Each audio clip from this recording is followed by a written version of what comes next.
कोई और पूर्ण परमात्मा है, उसको पाने के लिए उन तत्वदर्शी संत की तलाश कर। वो प्रभु कौन है, ये जानने के लिए कृपया अवश्य सुनिए जगत गुरु तत्वदर्शी संत रामपाल जी महाराज के अमृत वचन। अब ये तो ऐसे भगवान हैं जैसे इतनी बुद्धि रखते हैं ये भगवान, जिनको ये शंकराचार्य हमें पूजने के लिए कहते हैं और स्वयं भी पूजते हैं। ये तो एक चौथी पांचवी कक्षा के बच्चे लड़ते हैं ना, फिर अध्यापक पूछता है भी क्यों लड़ रहे हो, उसने उसका गला पकड़ रखा और उसने उसका, एक कहता जी, ये कहता मैं तेरा बाप, वो कहता नहीं जी इसने पहले कहा था मैं तेरा बाप, और गुट्टुम गुट्टा। ये हमारे भगवानों के चरित्र जो आपके समक्ष इनके इतिहास में है। अब जब ये नो लड़ रहे थे, बीच में सतम खड़ा कर दिया, इस काल में अकेले लड़के मर जाएंगे भी, तेरा काम अधूरा रह जाएगा। फिर इसने इनको ज्ञान देना शुरू किया। शंकर अपने पुत्र शिव का रूप बना के आ गया, कहीं ये विष्णु रूप धारण कर लेता है। देखना इसका प्रमाण आपको दिखाते हैं। हम पढ़ रहे हैं विद्वेश्वर संहिता, इसके 17 पृष्ठ पे संक्षिप्त सा देखेंगे।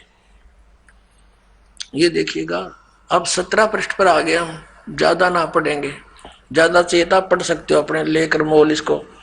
विद्वेश्वर संहिता भाग 1 अध्याय 9 में अब नंदी केश्वर बोले इस प्रकार,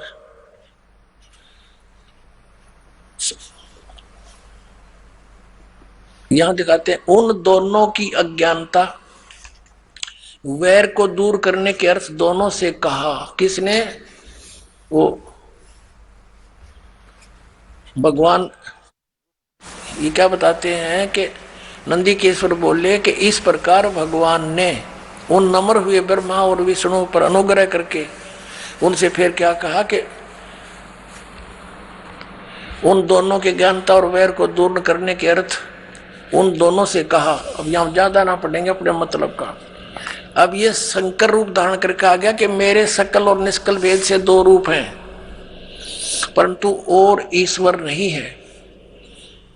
ईश्वर ने इस कारण से उनके दो, पहला सतम रूप यानी वो पिलर खड़ा कर दिया और पीछे मूर्तिमान रूप फिर स्वयं आ गया, प्रकट हो गया, धारण किया। इसमें ब्रह्म रूप निष्कल है, वो पिलर खड़ा कर दिया, वो तो कहते हैं निष्कल निराकार है, वो ब्रह्म है।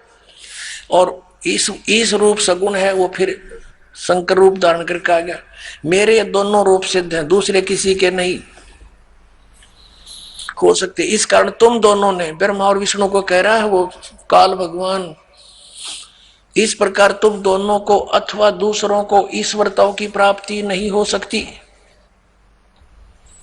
तुम दोनों ने अज्ञानता से अपने को ईश माना, भगवान मान लिया विष्णु और ब्रह्मा को। कह रहे हैं कि तुमने अपने आप को ईश मान लिया, यू आर नॉट गॉड। तुम अपने को ईश माना, यह बड़ा ही अद्भुत हुआ। उसके दूर करने को ही मैं रण स्थान में आया। अब तुम अपना अभिमान त्याग कर मोदी स्वर में अपनी बुद्धि लगाओ, मेरे ही प्रसाद से लोक में सब अर्थ प्रकाश करते हैं। अब ज्यादा नहीं, हम यही पढ़ते हैं, जगत का वर्धक होने से मैं ब्रह्म हूं, ब्रह्म के सब। अब यहां आते हैं, मैं सबका ईश्वर हूं, यह सब मेरा है, मेरे। अब यहां देखो, अब हम 18 पृष्ठ पर पढ़ेंगे। 18 पर विद्वेश्वर संहिता भाग 1 अध्याय 10, ये 9वां अध्याय यहां समाप्त हो गया। इति श्री शिव महापुराणे विद्वेश्वर संहिता भाषा टीकायाम 9वां अध्याय, ये इति हो गया, समाप्त हो गया। और यहां ये दूसरा प्रारंभ हो गया। अब यहां देखिएगा नीचे क्या कहता है, हे पुत्रों, यह कृत आपने तप से प्राप्त किया है। कौन सा कृत? ब्रह्मा और विष्णु को कहता है, पुत्रों यह कृत आपने तप से प्राप्त किया है, जो कि सृष्टि की उत्पत्ति और पालन कहता है।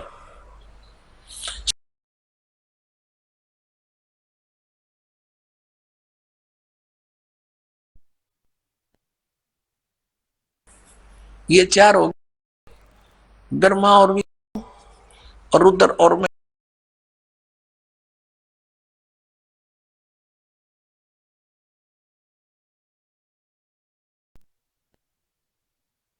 ओम नाम है, ये प्रश्न नंबर 19 पर,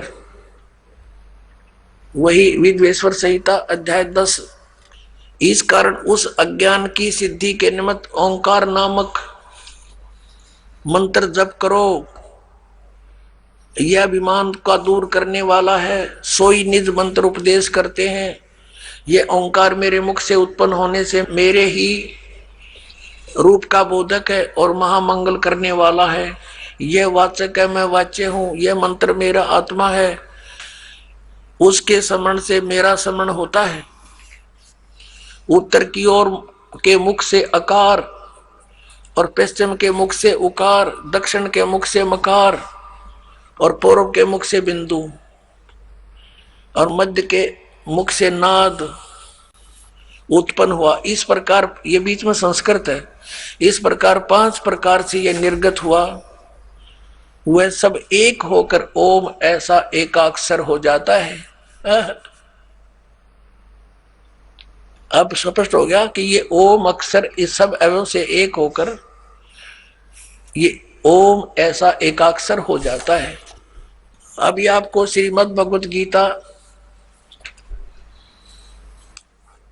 अध्याय नंबर 8 के श्लोक नंबर 13 में दिखाया था कि ओम इति एकाक्षरम ब्रह्म विवरण माम अनुसमरण यह प्रयाति तदंदेहम सयाति परमाम गतिम।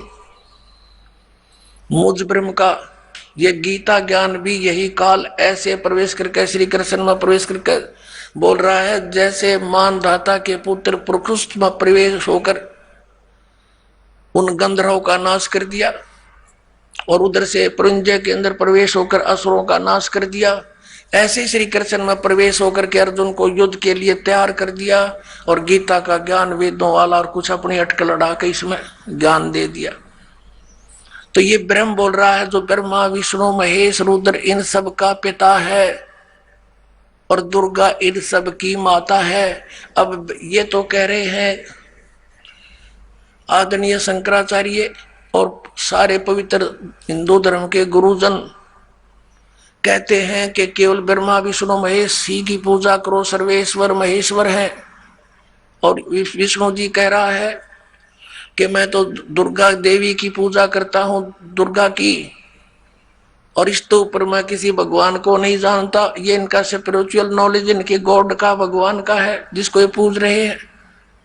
दुर्गा कह रही है हिमालय को श्री देवी पुराण में 7वें स्कंद में 562 पृष्ठ पे कि केवल उस ब्रह्म की पूजा करो और सब बातें छोड़ दो। उसका ओम नाम है, ओम नाम के जप से उसकी प्राप्ति होगी, उस ब्रह्म को पा जाओगे जो ब्रह्म लोक में रहता है। और ये ब्रह्म क्या कहता है कि मेरा तो एक ओम अक्षर है और इसकी साधना करने से ओम से जो होने वाली परम गति है वो प्राप्त हो जाएगी। कहाँ जाएंगे? ब्रह्मलोक में। ब्रह्मलोक में गए हुए प्राणी भी फिर पुनरावृत्ति में। गीता जी अध्याय नंबर 8 के श्लोक नंबर 16 में लिखा, देखिएगा। अब ये तो आपने अध्याय नंबर 8 का और श्लोक नंबर 13 अभी पढ़ा था, पहले भी फिर देख लेते हैं। ओम इति एकाक्षरम ब्रह्म विहरण माम अनुसमरण ये प्रियाति तजंदेहम सयाति परमाम गतिम। ओम ओम एक अक्षर, माम ब्रह्म मुझ ब्रह्म का, केवल यह एक अक्षर ओम है। ओम का इन्होंने अनुवाद ऐसे किया है, ऐसे कहो तो ऐसे लिख लो, एक का बात है। तो उसकी परम गति होती है जो ओम नाम के सतर की, वो कहाँ जाता है? ब्रह्मलोक में चला जाता है। जैसे अभी आपने श्री देवी पुराण में पढ़ा कि श्री देवी जी कहती हैं कि तुम ओम नाम का जाप कर और उस ब्रह्म को प्राप्त हो जाएगा, ब्रह्मलोक में चला जाएगा। अब ब्रह्मलोक में गए प्राणी फिर पुनरावृत्ति में आते हैं, देखिएगा। ये गीता अध्याय नंबर 8 का और श्लोक नंबर 16। हे अर्जुन, ब्रह्मलोक पर्यंत सब लोग पुनरावृत्ति में हैं। यहां देखना, इन्होंने स्टार लगा रखे पुनरावृत्ति का, यहां परिभाषित किया है, अर्थात जिनको प्राप्त होकर पीछे संसार में आना पड़े, ऐसे इसको पुनरावृत्ति कहते हैं। ब्रह्मलोक तक पर्यंत ब्रह्मलोक तक जितने भी लोक हैं उनमें गए हुए प्राणी भी पुनरावृत्ति में जन्म मृत्यु होती है। और ये स्वयं भी स्वीकार करता है गीता ज्ञानदाता कि अर्जुन तेरे और मेरे बहुत जन्म हो चुके, तू नहीं जानता मैं जानता हूं। तो ब्रह्म इनकी पूजा करने वाला भी जन्म मृत्यु में बना रहा तो परम शांति नहीं। गीता जी अध्याय नंबर 17 के और श्लोक नंबर 23 में कहा है कि उस सच्चिदानंद ब्रह्म को पाने का किसको, जहां जाने के बाद साधक फिर लौटकर संसार में कभी नहीं आते।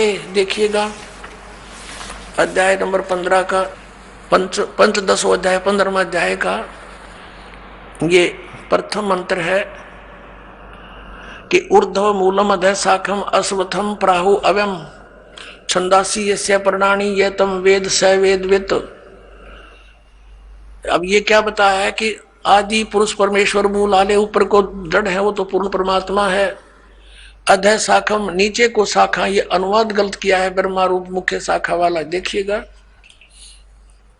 इस 2 नंबर श्लोक में अधः अधः 2 जगह है, इनका अनुवाद इन्होंने खुद किया है। यहां पर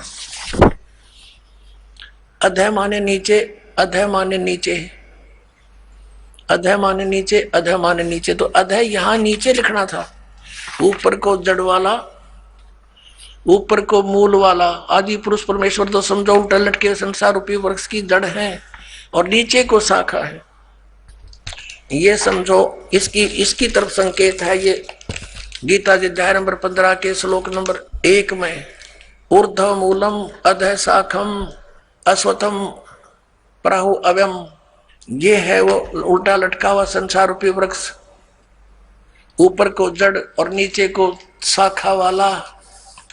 अब तीनों गुण यहां देखिएगा। अब गीता जी अध्याय नंबर 15 का श्लोक नंबर हम 1 पढ़ रहे हैं। इसका अर्थ है कि जो ऊपर को जड़ नीचे को शाखा, बिल्कुल स्पष्ट है अधः शाखम। इन्होंने अड़ंगा डांड तो मतलब था, ज्ञान था ही नहीं। संसार रूपी पीपल के वृक्ष को अविनाशी कहते हैं। वेद जिसके पत्ते कहे गए हैं, उस संसार वृक्ष को जो पुरुष मूल सही तत्व से जानता है स वेदवित्, वह वेद के तात्पर्य को जानने वाला है, अर्थात वो तत्वदर्शी संत है। सह वेदवित् तत्व से जानता है तो वह वेद के तात्पर्य को जानने वाला था तो तत्वदर्शी संत है, इसका अर्थ ये। और फिर हम ज्यादा ना कहकर हम सिर्फ ये लेंगे कि 15वें अध्याय के 4थे श्लोक में स्पष्ट किया है कि जब तत्वदर्शी संत मिल जा तो तत्व ज्ञान रूपी शस्त्र के द्वारा इस ज्ञान रूपी अंधकार को समझकर इसका नाश करके उसके पश्चात परमेश्वर के उस परम पद की खोज करनी चाहिए, जहां जाने के बाद साधक फिर लौटकर कभी संसार में नहीं आते। देखिएगा यहां से लेंगे क्या लिखा कि उस संसार वृक्ष की तीनों गुण रूप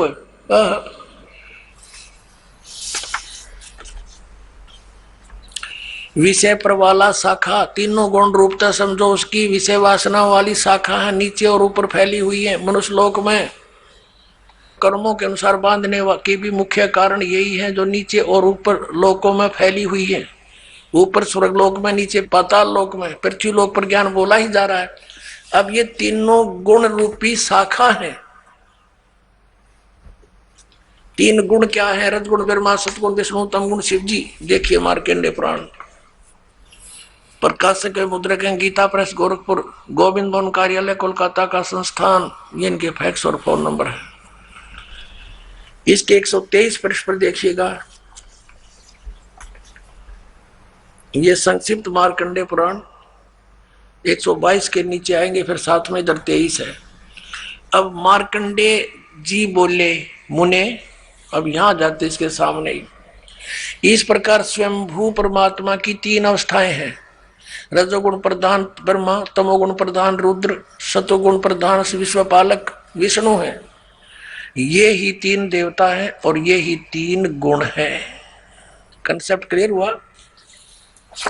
समझदार को संकेत ही बहुत होता है। अब फिर पढ़िएगा इस पवित्र श्रीमद् भगवत गीता अध्याय नंबर 15 के श्लोक नंबर 1, 2 से आगे। एक तो पढ़ लिया आपने, अब 2 को देखिए। अध्याय नंबर 15 श्रीमद् भगवत गीता नंबर 2 में क्या कहा है कि इस संसार वृक्ष की तीनों गुण, रजगुण ब्रह्मा, सतगुण विष्णु, तमगुण शिव जी रूपी शाखा।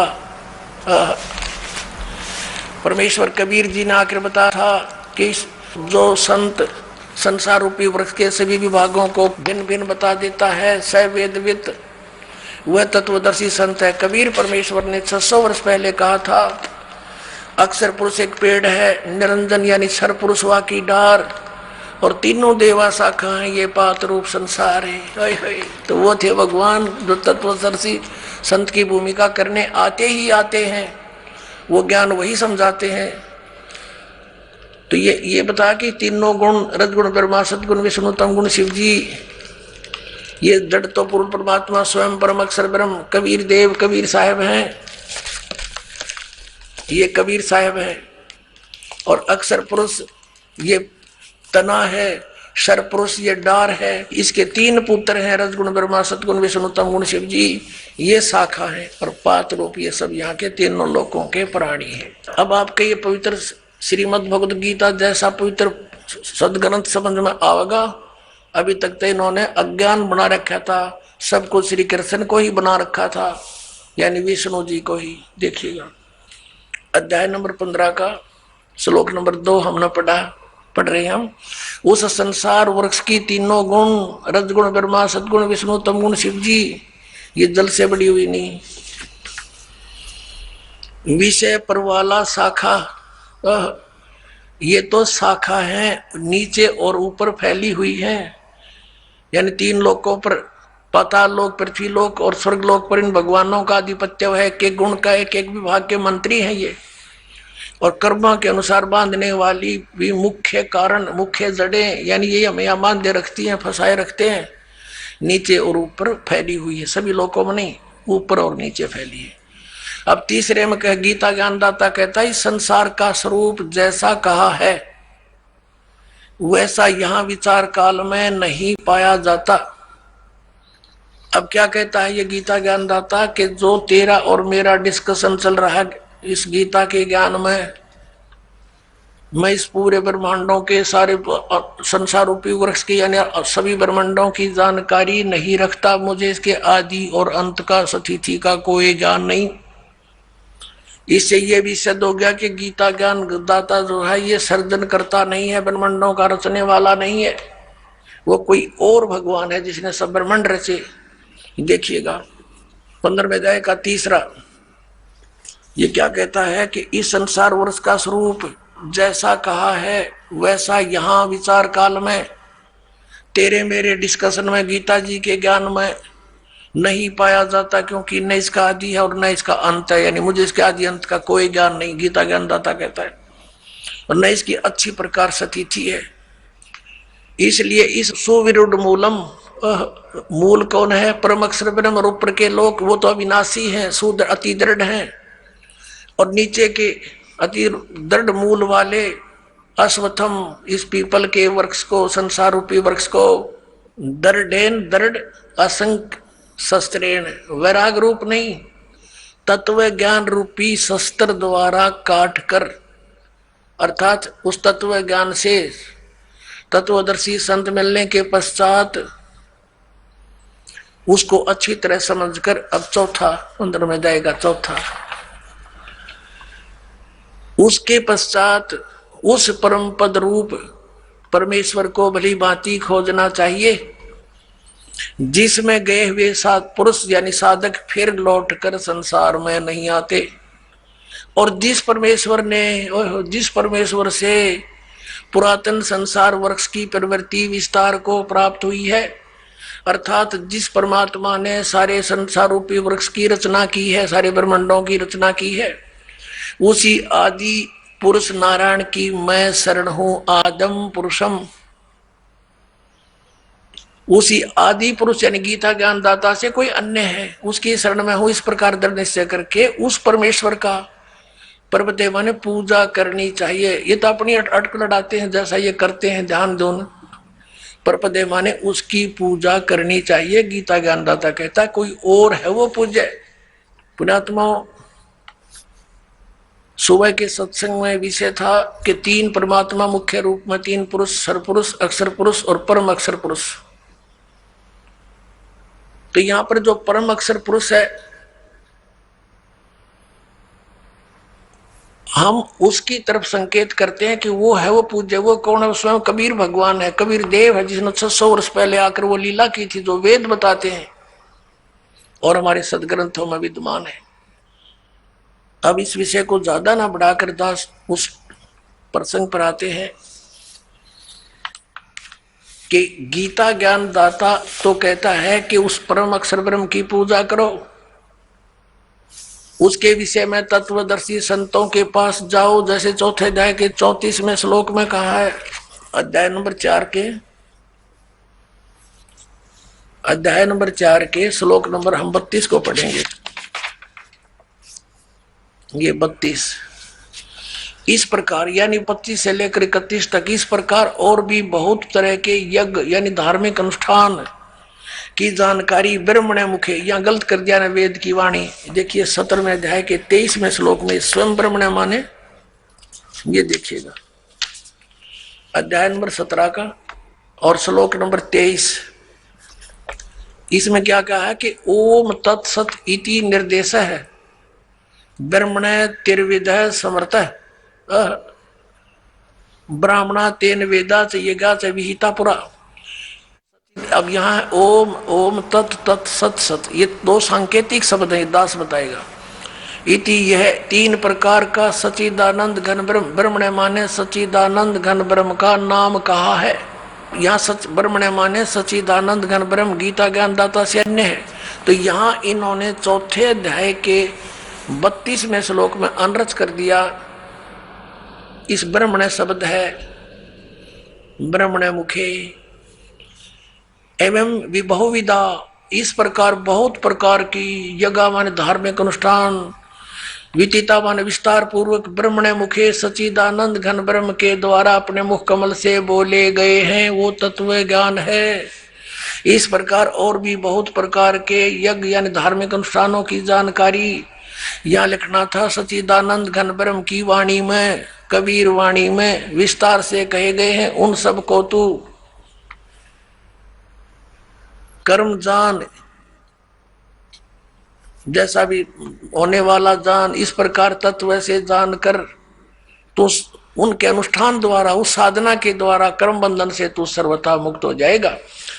अब यहाँ देखिएगा चौथे अध्याय के 34वें श्लोक में इसने कहा है, चौथे अध्याय के 34वें श्लोक में इसने कहा है, गीता ज्ञान दाता ने उस ज्ञान को, वो तत्व ज्ञान है जो सच्चिदानंद घन ब्रह्म ने अपने मुख से बोला है, वो कबीर वाणी, वो तत्व ज्ञान है। उस ज्ञान को तू तत्वदर्शी ज्ञानियों के पास जाकर समझ, उनको भली भांति दंडवत प्रणाम करने से, उनकी सेवा करने से और कपट छोड़कर सरलता पूर्वक प्रसन्न करने से वे परमात्म तत्व को भली भांति जानने वाले तत्वदर्शी न, तत्वदर्शी न माने तत्वदर्शी संत ज्ञानी महात्मा तुझको तत्व ज्ञान का उपदेश करेंगे।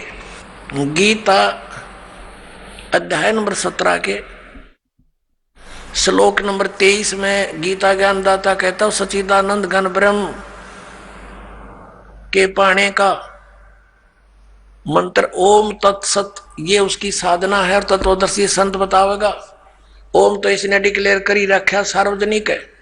तत् और सत सांकेतिक है, इसको पता नहीं, उसके लिए तत्वदर्शी संतों के विषय लिए छोड़ दिया, वो इस दास को पता है, परमात्मा ने बताया है। तो इन तीनों के जाप करने से मोक्ष होगा, पूर्ण परमात्मा प्राप्ति होगी, जहां जाने के बाद साधक फिर लौटकर कभी संसार में नहीं आते।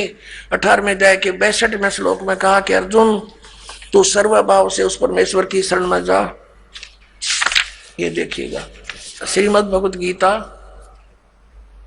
अध्याय 18 और श्लोक 62 में कहा कि अर्जुन हे भारत, सब प्रकार से उस परमेश्वर की शरण में जा, उस परमात्मा की कृपा से ही तू परम शांति को और सनातन परम धाम को प्राप्त होगा।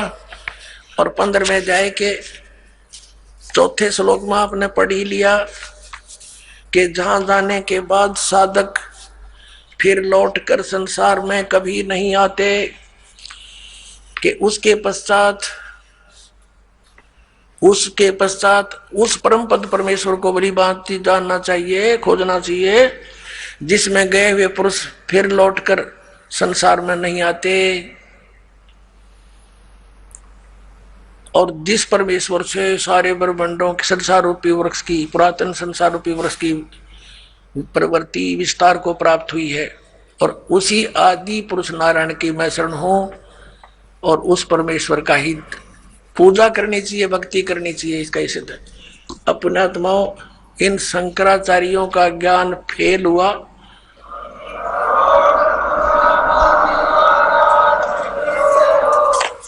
अपने आत्माओं ये दास अभिमान से नहीं कहता, क्योंकि ज्ञान ना तो इन शंकराचार्यों का बनाया हुआ, ये तो वेदों और गीता और पुराणों में लिखा है, ये उसको समझ नहीं सके, दास समझ गया, बस इतनी सी बात है। अब देखिएगा, हमने 11 अक्टूबर सन 2009 को इन सभी आदरणीय शंकराचार्यों से प्रार्थना की थी कि आप जी आध्यात्मिक ज्ञान चर्चा के लिए पधारें,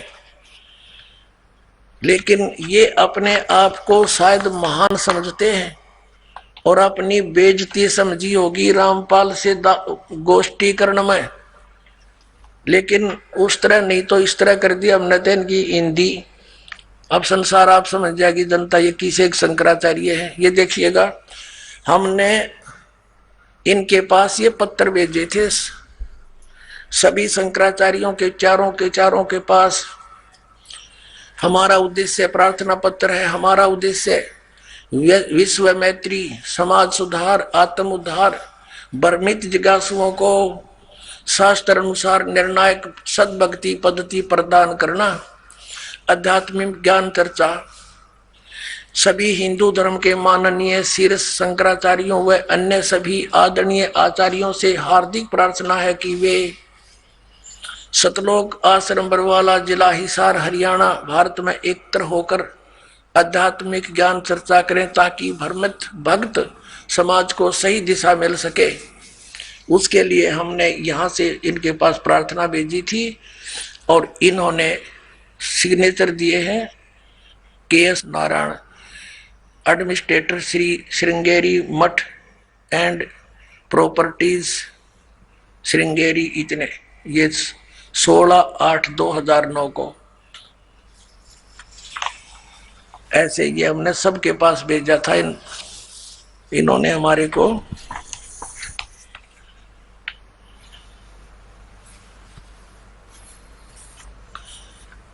ये पत्र प्राप्त किया। प्रेमचंद्र उपाध्याय, प्रबंधक, ज्योतिष मठ, ज्योतिष आचार्य, ज्योतिष मठ, उसको। तो इस तरह हमने बाई हैंड ले जाके, बाई रजिस्ट्री करवा के, और वो दिन रखा था और 2 चैनलों के माध्यम से करना था। देखिएगा, इन्हीं पत्रों में है ये, इन्हीं पत्रों में ये है, यहाँ पर लिखा है।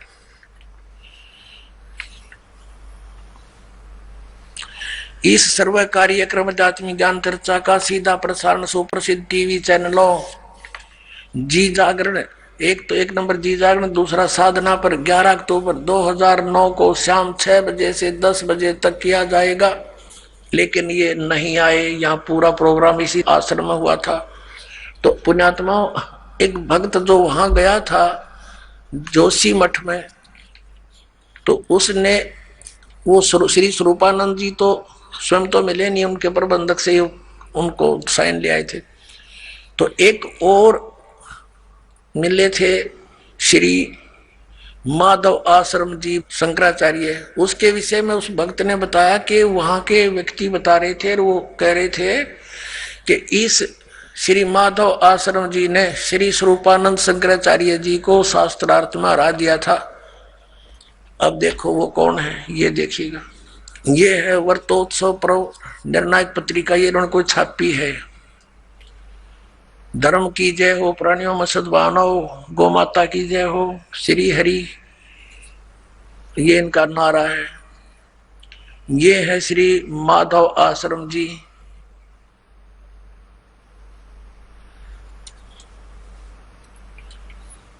ज्योतिष पीठाधीश्वर, ये कहते हैं मैं अधिकारी, ये अपना अधिकार मानते हैं उस पर। ज्योतिष पीठाधीश्वर श्री मजद गुरु शंकराचार्य अनंत श्री विभूषित श्री स्वामी माधव आश्रम जी महाराज, ज्योतिर्मठ बद्रिकाश्रम हिमालय, श्री कृष्ण बौद्ध धाम 7 शंकराचार्य मार्ग सिविल लाइन दिल्ली चमन से यह यहाँ छपी है। और इनका भगवान कौन है, ये इनके भगवान देखिएगा। समाचार पत्र पंजीकृत धर्म सम्राट, ये नाम कोई है इनका। जगत गुरु शंकराचार्य ज्योतिष पीठाधीश्वर अनंत श्री स्वामी माधव आश्रम जी महाराज, बद्रिकाश्रम हिमालय अध्यक्ष अखिल भारतवर्षीय धर्म संघ, ये इनके पूज्य देवता है। भगवान राम परिवार। अब न्यू क्या है, वो वहां के लोग कह रहे थे कि इसने श्री माधव आश्रम जी ने, इसका नाम है आदरणीय शंकराचार्य का माधव आश्रम जी महाराज, इन्होंने स्वरूपानंद जी को हरा दिया और पूजा इनकी है। ये इनके भगवान, इन रजगुण ब्रह्मा सतगुण विष्णु तम गुण शिव जी, इन तीनों देवताओं की पूजा श्रीमद् भगवत गीता जी के अंदर मना किया है 7 में अध्याय के 10 से लेकर 12 और 20 से लेकर 23 के श्लोक में, वो आने वाले समय में आपको दिखाएंगे। और ये उन्हीं की पूजा करते हैं। तो पुण्यात्माओं, सौभाग्य आपका, आपको सत्संग मिला इस बरवाला आश्रम में। पूरे विश्व में कहीं भी सत्संग नहीं है। बोलो सतगुरुदेव की जय हो। परम पिता परमात्मा पूर्ण ब्रह्म सारी सृष्टि के रचनहार कबीर परमेश्वर जी की असीम कृपा से आप पुण्यात्माएं सत्संग सुनने के लिए उपस्थित हुए। परमात्मा बताते हैं, मात पिता मिल जाएंगे 1,84 माँ, सतगुरु सेवा और भक्ति या फिर मिलन की ना। परमात्मा स्वयं आकर के हमें जगाते हैं। हम मोह ममता की गहरी नींद में सोए हुए होते हैं। वो परम पिता परमात्मा दयालु भगवान हमें आकर के याद दिलाते हैं, मानुष जन्म दुर्लभ है, मिले न बारंबार, जैसे तरवर से पत्ता टूट गिरे वो बोर न लगता डार। मानुष जन्म पाए कर जो नहीं रट हरि नाम, जैसे कुआ जल बिना फिर बनवाया क्या काम। बिन उपदेश अचंभ है ये क्यों जीवत है प्राण, भक्ति बिना काठोर है वो नर नाही पाषाण। अगम निगम को खोज ले बुद्धि विवेक विचार, उदय अस्त का राज मिले तो बिन नाम बेगार। राम रटत कोडी भला, चू चू पड़े जो चामे, ये सुंदर शरीर किस काम का, जामुख नाही नाम। राम रटत दारिद्र भलो, टूटी घर की छान, वो सुंदर महल किस काम के, जहां भक्ति नहीं भगवान।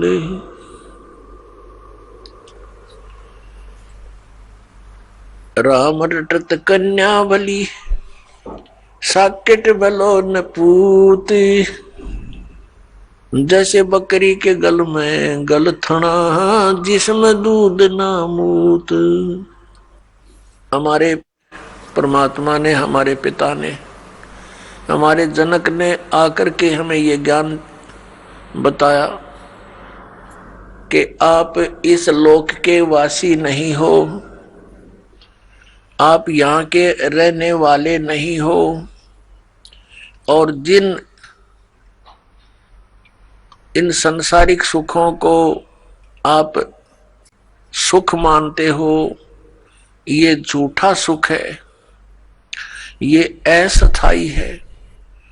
आप जी को यहाँ रोके रखने के लिए आपको इतना विवश कर दिया इस काल भगवान ने। अपने तीनों पुत्रों को, ब्रह्मा जी को रजगुण युक्त बना दिया, विष्णु जी को सतगुण युक्त बना दिया, और शंकर जी को, शिव जी को तमोगुण युक्त बना दिया। और इनके अंदर से निकल रही वो तरंग हम सभी प्राणियों को प्रभावित कर रही है।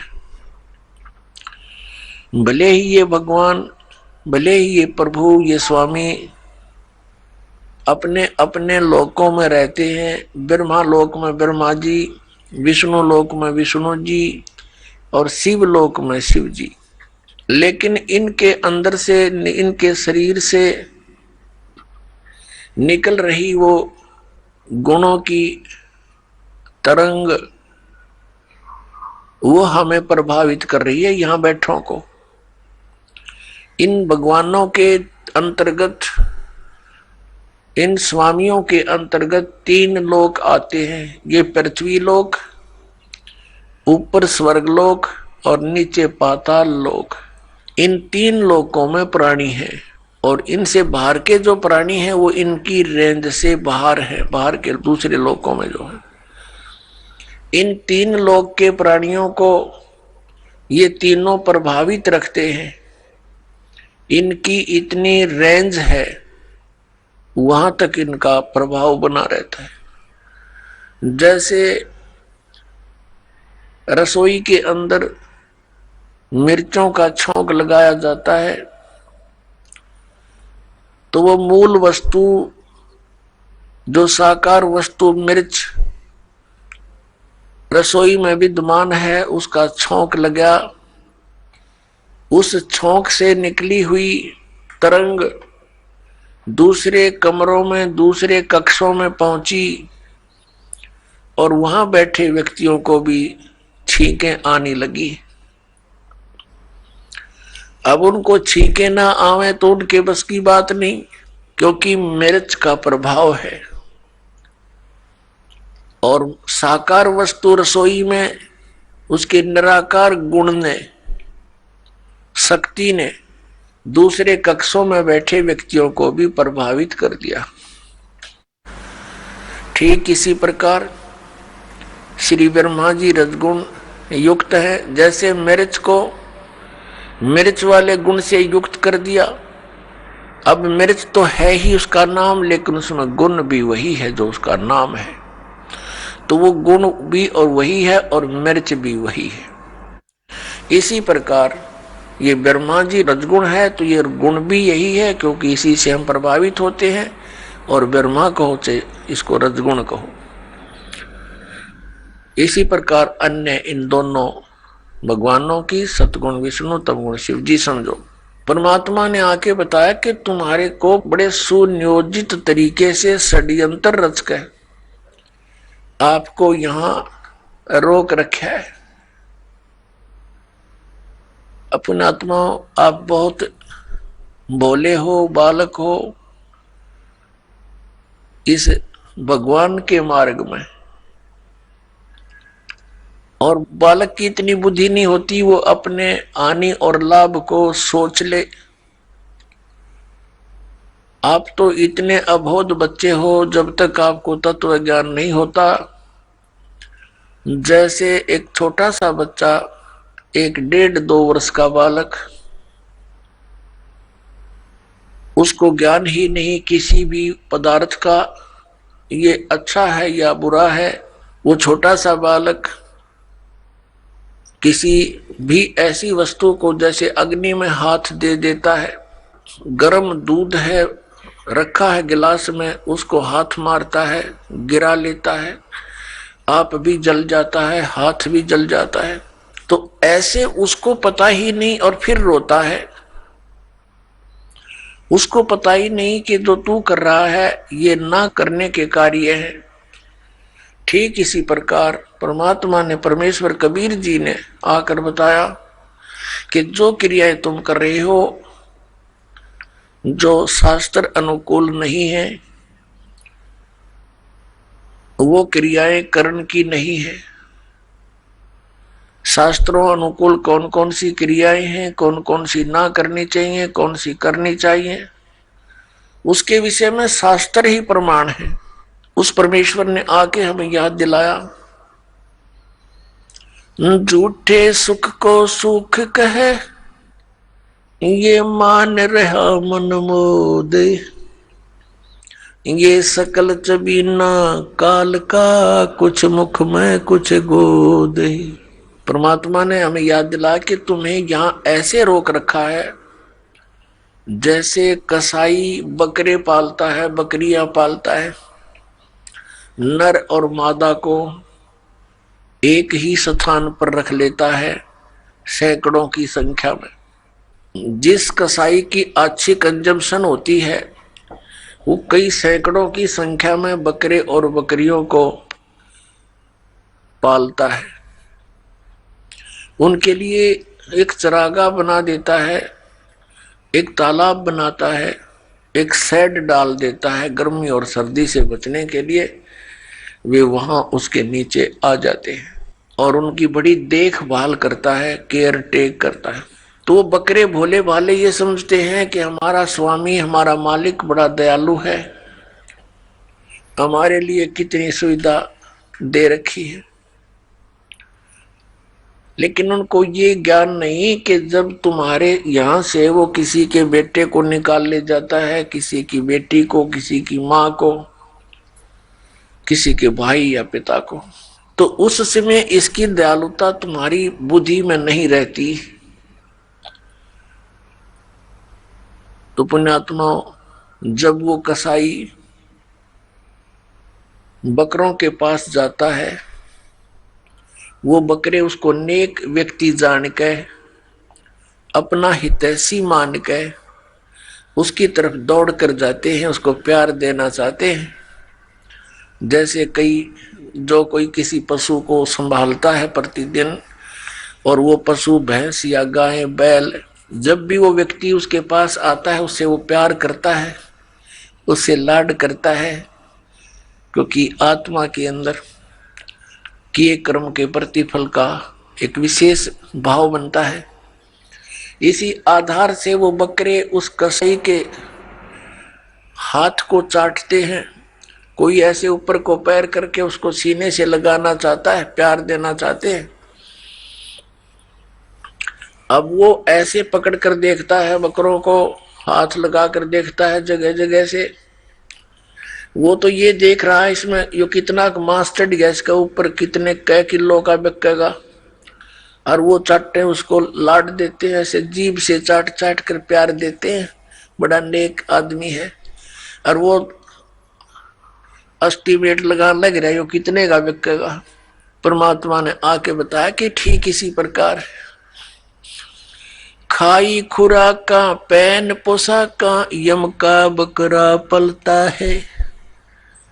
कहते हैं खाई खुराका और पैर पोशाका, या यम का बकरा पलता है। इस काल के बकरे पल रहे हो तुम। आप देखते हो पीछे से एक श्रद्धालु सत्संग से जा रहे थे, सच्चा सौदा सरसा वाले के पेपर में आई थी, और उसके 6 सदस्य यानी टोटल कुल के कुल सारे मर गए एक्सीडेंट में, एक बुढ़ा बच गया। और हम कई जगह देखते हैं, जैसे एक बार भूकंप आया था गुजरात के अंदर और सभी व्यक्ति 26 जनवरी यानी गणतंत्र दिवस भारत का मनाने के लिए तैयार थे। सन 2000 की बात है, 26 जनवरी की। ऐसा भयंकर भूकंप आया। 26 जनवरी की छुट्टी थी। कर्मचारी अधिकारी सब अपने घरों पर टेलीविजन के सामने बैठे थे कि आज अपने गणतंत्र दिवस की झांकी देखेंगे। ऐसा भयंकर भूकंप आया।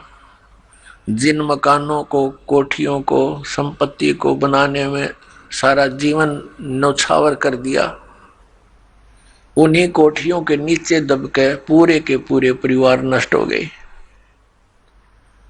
पुण्यात्माओं, इस काल ने आप और हमारे ऊपर इतना प्रेशर डाल रखा है, तीनों गुणों का 3 इंजेक्शन लगा रखे हमारे, ये लगे ही रहते हैं।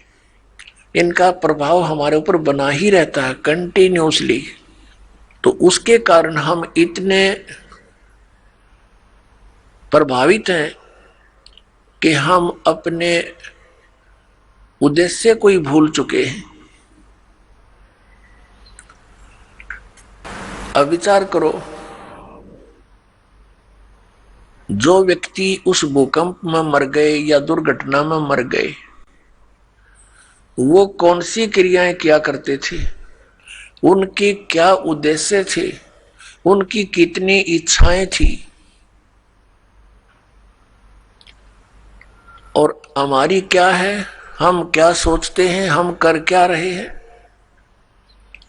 एक भक्त बता रहा था कि मेरी मम्मी बात नोत कर आई थी। 5 लड़कियां थी, जिनमें से 3 का विवाह इकट्ठा ही था। 3 बेटियों का विवाह हो तो उस समय इस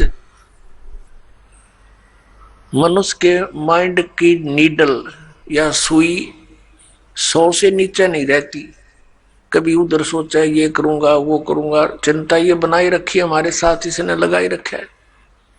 बस की बात नहीं, हमारी परंपराएं ऐसी बन गई जो हमें केवल दुख ही देती हैं, सुख नहीं देती। विवाह के अंदर भात नोत का आना, फिर एक विवाह फिर उन भाइयों का शुरू हो जाता है, एक बहन का शुरू हो रहा है। तो इस तरह हम अपनी परंपराओं को, रीतियों को गलत बनाकर भी 90% दुखी हैं। अब वो रोहतक बस स्टैंड पर खड़ी थी, एक बस से उतरी थी, दूसरी का इंतजार कर रही थी और खड़ी खड़ी सोच भी रही थी, क्योंकि जिसके 3 बेटियों का ब्याह हो, जो अनुपदेशी है, हमारे भगत तो अब इस बीमारी और बुराई से कति दूर हो जाएंगे। ज्ञान से होंगे, कोई प्रतिबंध से नहीं होती ये बातें। बच्चों का विवाह भगवान ने कर रखा होता है, या हमारी भूल है बाद में जो ड्रामाबाजी, नाचा कूदी, डीजे बजाना, फंड करना, ये कोरी बकवाद है। ये इस विवाह के समय में, इतने पुण्य संयोग के समय में ऐसे बकवाद नहीं करनी चाहिए। कोई घूटी ला रहा है, कोई नाचे कूद है, ये कोई बात हुई? ब्याह किसी का नाचे कोई, ये कोई सांग होया, कोई अकल हुई? लाडू कोई खावे और कूदे कोई, बता कोई बात है यार? तो इस तरह की हम अज्ञान से अपने ऊपर एक न्यारा वजन और रखे बैठे हैं, ये भी हटाना, हमने बिल्कुल हटाना पड़ेगा। भक्ति तभी चलेगी, भगत तभी बनेंगे। अब वो पता नहीं क्या क्या विचार कर रही थी, वहां ऐसे करूंगी, ऐसा करूंगी, वो ऐसा लाना है, वो फलाना ऐसा करना है, लड़की के कपड़े बनवाने हैं, यानी 100 चिंताएं होती है। आइए अब हम उन श्रद्धालुओं के अनुभव जानते हैं जो जगत गुरु तत्वदर्शी संत रामपाल जी महाराज जी से दीक्षा प्राप्त कर चुके हैं तथा उनके द्वारा बताए गए भक्ति मार्ग पर चल रहे हैं। नमस्कार सर। सत साहिब। सर क्या नाम है आपका? जी मेरा दिकपाल उर्फ दीपक है। मैं उत्तराखंड डिस्ट्रिक्ट चमोली हाट कल्याण का रहने वाला हूँ। सर संत रामपाल जी महाराज से आपने नाम दीक्षा कब ली? जी मैंने 14 अप्रैल 2013 को परम संत सदगुरु रामपाल जी महाराज से नाम दीक्षा ली थी। सर संत रामपाल जी महाराज से नाम दीक्षा लेने से पहले आप क्या भक्ति साधनाएं करते थे? जी भक्ति सब अंधविश्वास था एक्चुअली। जैसे हमारे बुजुर्ग लोग प्रथाओं के हिसाब से देवी देवताओं की पूजा करते थे। हम लोग पहले तो ये भैरों की, गोलों की, मतलब जो भी उत्तराखंड में जो ये देवी देवता उनकी पूजा ज़्यादातर मानते थे। लेकिन बाद में कोई मतलब जानने वाले मिले जो सत्संग से जुड़े हुए थे। लेकिन वो सत्संग भी तब पता चला जब परम संत सदगुरु रामपाल जी महाराज के शरण में आए। तो वो भी काल की भक्ति देते थे। देहरादून ऋषिकेश ओम नगर दूध पानी में उनका आश्रम था। तो उनसे हमने मतलब 8-10 साल मतलब ऐसे वहाँ पर निकाले हमने। उस भक्ति को मैं इतना करा मतलब ध्यान में बैठना 2.5-3 घंटा मतलब मेडिटेशन करते थे। सर आपने बताया कि पहले आपने हरिद्वार से कोई सत्संग लिया, तो क्या वहां पर कोई गुरु भी थे? वो उनका नाम अवधूतानंद महाराज जी थे, ओम नगर दूध पानी में। पहले आप भैरव बेताल तथा जैसे उत्तराखंड में देवी देवताओं की भक्ति होती है वह सब करते थे। उसके बाद आपने दत्तानंद जी को अपना गुरु बनाया। तो इन सब भक्ति करने से आपको कोई अनुभव भी हुआ? अगर आपको कोई अनुभव हुआ तो हमारे दर्शकों को जरूर बताएं। जी अनुभव तो क्या था, एक सिर्फ तसल्ली के लिए, मतलब खाली एक नाम था भक्ति का कुल मिला के। तो उससे फायदा तो कुछ था नहीं। तो मैं बता रहा हूँ कि मतलब 2-2, 3-3 घंटे में मेडिटेशन करता था, ध्यान में बैठता था। तो उसमें ऐसा लगता था जैसे कि पूरी पृथ्वी मेरे लिए कम पड़ जाए, इतना ध्यान में ऐसा विशाल शरीर लगता था। लेकिन फायदा कुछ नहीं था। तो उसको जितना ज्यादा भक्ति करता था उतने ज्यादा दुख आते थे। उस मतलब सुख में भी दुख क्रिएट सा लगता था। मतलब मैंने कई बार ऐसा सोचा है कि मतलब कि मैं आत्महत्या करूं, मतलब ऐसी प्रेरणा होती थी। मतलब बिना टेंशन के भी टेंशन बन जाता था। मतलब ये है, मतलब मानसिक ज्यादा प्रॉब्लम होती थी उस भक्ति में। सर संत रामपाल जी महाराज से आपने नाम दीक्षा कैसे ली? उनके बारे में आपको जानकारी कैसे मिली? जी हाँ, मेरे मामा जी हैं, वो जय गुरुदेव पंथ से जुड़े हुए थे। तो मैं तो दिल्ली में नौकरी करता हूँ। जब भी मैं आता था उनसे धीरे धीरे मुलाकात हुई। ज्ञान का पुस्तक जो रामपाल जी महाराज जी की लिखी है वो वाली पुस्तक उन्होंने मंगाई थी, वो पढ़ा। और रामपाल जी महाराज जी का सत्संग सुनते थे। तो उससे उन्होंने मुझे बताया कि मतलब सच्चा ज्ञान जो है वो शास्त्र के अनुसार ये है। ज्ञान का पुस्तक दिखा के बताया। तो मैं जब वो ये बातें शुरू करते थे मुझे क्या होता था, ये नींद आने लग जाती थी, सुस्ती आने लग जाती थी। और इस कान से सुना, इस कान से निकाल दिया। ये चीज जब जब भी मैं छुट्टी लेके आता था, मतलब मामा जी मेरे से जरूर मुलाकात करते थे कि ये ज्ञान को बताएं और चलें, साथ में चलें और नाम उपदेश लेंगे करके। तो जब बार बार मेरे को मामा जी कहने लगे, एक दिन मेरे को जी गुस्सा आ गया। बोला जी मैं तो ऋषिकेश अवधूतानंद महाराज जी से जुड़ा हुआ, मैं उन्हीं को मानता था। उन्होंने ये भी कह रखा था कि गुरु को चेंज नहीं करना चाहिए, एक ही गुरु बनाना चाहिए लाइफ में। तो मेरे को एक दिन गुस्सा आएगा। मैंने बोला मैं तो भक्ति कर रहा हूं, अगर आप इतनी फोर्स कर रहे हैं कि रामपाल जी महाराज सच्चे गुरु हैं, तो अगर उनमें इतनी शक्ति है तो वो मेरे को अपने शरण में ले लेना। मैंने ऐसा बोल दिया गुस्से में, और मैं मान जाऊंगा, मैं हमेशा उनकी भक्ति करूंगा। तो ऐसा बोल दिया था। फिर उसके बाद मामा भी चुप रह गए। हमारी जो चर्चा थी वो भी हो गई, मतलब उसके बाद नहीं हुई। तो मैं आ गया जी, दिल्ली नौकरी करता हूँ तो नौकरी पर आ गया। तो मालिक ने मेरी ऐसी बुद्धि करी, मेरे को प्रेरणा करी। मैंने वो ज्ञान का पुस्तक भी मंगाई, वो पढ़ा। उसको पढ़ के मेरे को ऐसा हो गया कि मैं मालिक संत रामपाल जी महाराज के शरण में मैं कब पहुंचूं।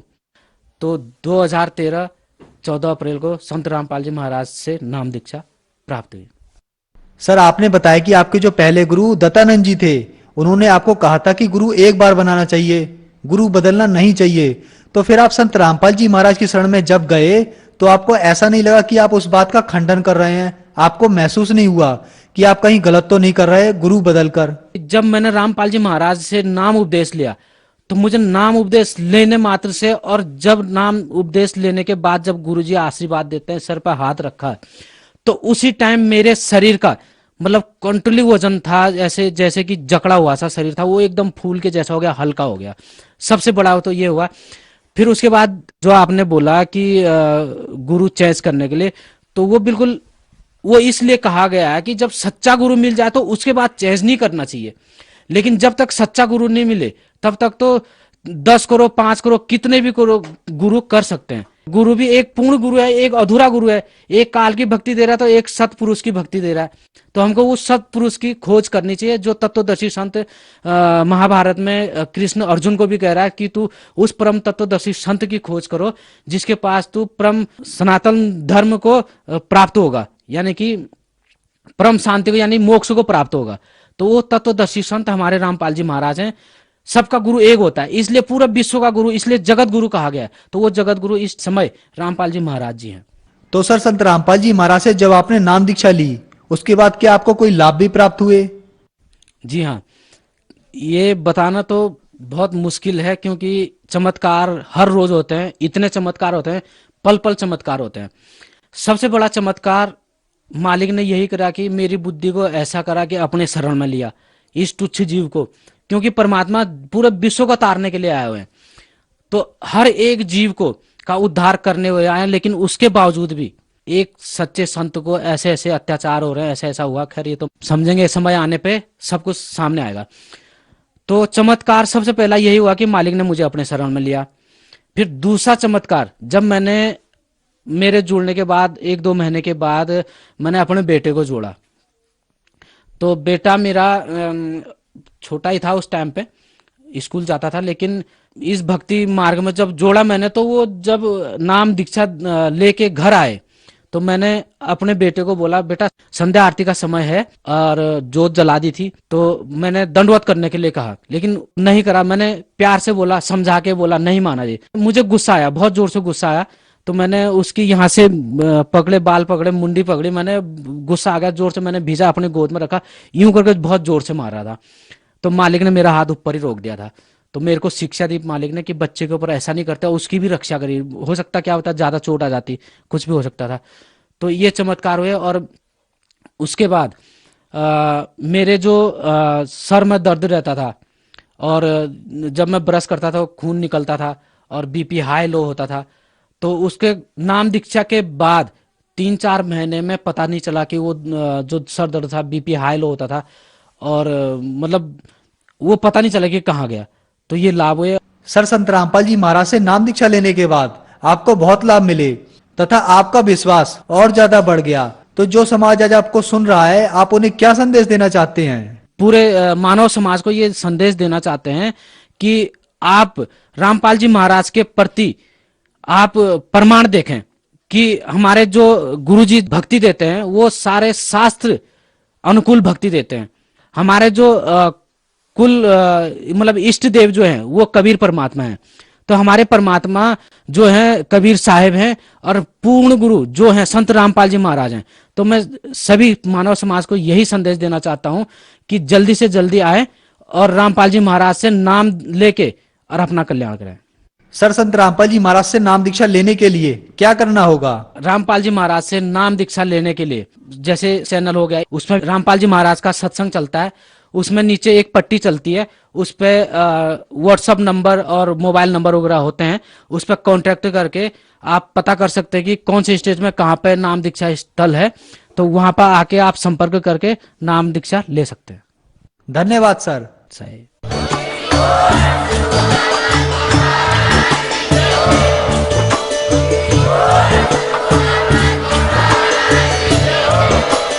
आप सुन रहे थे जगत गुरु तत्वदर्शी संत रामपाल जी महाराज जी के मंगल प्रवचन। अधिक जानकारी के लिए विजिट कीजिए हमारी वेबसाइट www.jagatgururampalji.org। संत रामपाल जी महाराज जी के शुभ आशीर्वाद से पूरे विश्व भर में 500 से भी ज्यादा नाम दीक्षा केंद्र हैं, जिन पर संत रामपाल जी महाराज जी द्वारा ऑनलाइन निशुल्क नाम दीक्षा दी जा रही है। अपने नजदीकी नाम दीक्षा केंद्र का पता करने के लिए संपर्क करें 8222880541।